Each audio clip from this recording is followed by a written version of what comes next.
Graça, misericórdia e paz da parte de Deus, o nosso Senhor e Salvador Jesus Cristo, aquele que é digno de honra, poder, glória, louvor e adoração. Quero compartilhar convosco uma palavra para a nossa reflexão no Evangelho segundo São João, capítulo 4, quero ler um versículo que vai servir para fundamentar esta palavra que eu quero com cada um de vocês compartilhar. Diz assim no capítulo 4, segundo São João, o versículo de número 20. Nossos pais adoraram neste monte, mas vós, os judeus, dizeis que é em Jerusalém o lugar onde se deve adorar. Querido, esse texto do capítulo 4 de 2 São João fala do encontro de Jesus com a mulher samaritana. E essa mulher, após esse encontro com Jesus, em que ela sentiu uma mudança, uma transformação na sua vida, ela que havia aprendido que se devia adorar a Deus no templo, como era costumes dos judeus, ou até mesmo nos montes, e ela agora então pergunta a Jesus aonde deveria se adorar. E Jesus então responde a esta mulher, dizendo para ela assim: mulher, crê-me, a hora vem em que nem neste monte, nem em Jerusalém adorareis o Pai. Queridos, o templo físico de Jerusalém estava de pé ainda. E a glória de Deus, ela se manifestava no templo. Era um lugar sagrado para os judeus. E os judeus frequentavam aquele lugar religiosamente. Assim como o próprio Cristo frequentou o templo, os discípulos, 12, e até mesmo Paulo, que fora chamado bem depois, ele também chegou a frequentar o templo em Jerusalém. Mas esse templo físico, ele seria destruído, como se relata no Evangelho segundo São Mateus, no capítulo 24, quando o dia do juízo viria sobre o povo judeu, e esse templo seria destruído, como foi destruído, e agora não se tinha mais o espaço físico para que pudesse ser frequentado pelos praticantes do judaísmo. E então, essa mulher, ela se preocupa aonde deveria adorar. Ela havia aprendido que havia um lugar específico para que se pudesse adorar. E então, Jesus diz para aquela mulher que os verdadeiros adoradores adoram o Pai em espírito e em verdade. O que é que Jesus quis dizer com isso? Ele quis dizer que Deus é espírito. E Deus não se prende, Deus não se limita a 4 paredes. Até mesmo porque, quando ele morre, e ele então estabelece cada um de nós como o corpo aonde o Espírito Santo habita, pois nos tornamos agora morada e santuário do Altíssimo. Nós somos o corpo de Cristo. Somos o organismo vivo. Nós somos a verdadeira igreja de Cristo. E é nesse corpo que ele habita. Então, Por que você frequenta a instituição religiosa? A Bíblia diz que Deus é espírito e importa que os que o adorem o façam em espírito e em verdade. Isto implica que por ele ser espírito, ele está em todos os lugares. Aonde eu estiver, aonde você estiver, aonde nós estivermos, ali se deve adorar, porque Deus é espírito e ele habita dentro de cada um de nós. Aonde devemos adorá-lo? A mulher perguntou a Jesus. Tem pessoas que dizem assim, eu vou à igreja e essa igreja que elas dizem é o templo, é a denominação, é a instituição. Elas dizem porque tenho de adorá-lo. Eu vou à igreja porque tem tempo que eu não vou. Eu vou à igreja porque se eu não for, o pastor vai me cobrar. Eu vou à igreja porque tenho que ver algumas pessoas que há dias eu não vejo. Eu preguei uma mensagem, duas razões, dois motivos porque as pessoas frequentam as denominações, as instituições religiosas. Primeira, porque elas têm medo de irem para o inferno. E segunda, porque elas têm medo do diabo. Então são duas razões fortíssimas para que muitos se tornem frequentadores do templo religioso. Medo de ir para o inferno e medo do diabo. Pois bem, vamos prosseguir. Por que você frequenta a instituição religiosa? Como eu estava dizendo, o sistema religioso, ele incute nas pessoas que temos que frequentar essas instituições. O sistema, ele coloca as denominações ou a denominação como a coisa mais importante nas nossas vidas. E muitas pessoas acham que a coisa mais importante são esses lugares onde o próprio Deus, em Atos dos Apóstolos, ele diz, eu não habito em templo feito pelas mãos dos homens.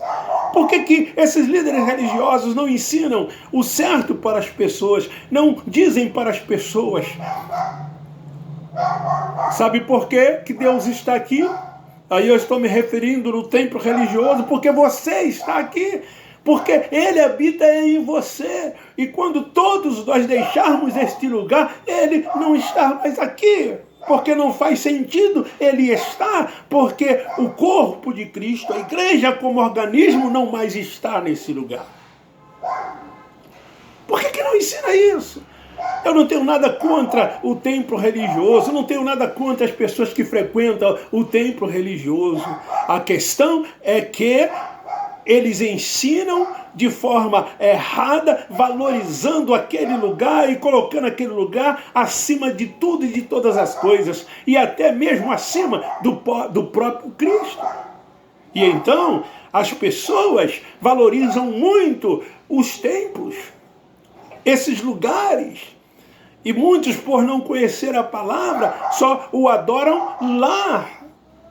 E o restante dos dias da semana em que ela não frequenta, não há necessidade de adorar, porque ela não está no templo. E Cristo se adora 24 horas por dia. Ele é adorado aonde nós estivermos, se estivermos nos ônibus, andando nas ruas, aonde estivermos, nós devemos adorá-lo. Estar pensando nas coisas do alto, nas coisas de cima, e não nas coisas da terra. Está ligado porque nós somos espirituais, já não somos mais naturais, já não somos mais carnais. Nós já estamos assentados com Ele nas regiões celestiais. Nós precisamos crer nisso, acreditar nisso. Nós estamos aqui neste mundo, mas estamos voltados para as coisas de Deus. O Espírito Santo, ele está dentro de cada um de nós, e ele então testifica com o nosso espírito que nós somos filhos de Deus. E os filhos de Deus, eles são guiados e são dirigidos pelo Espírito Santo de Deus.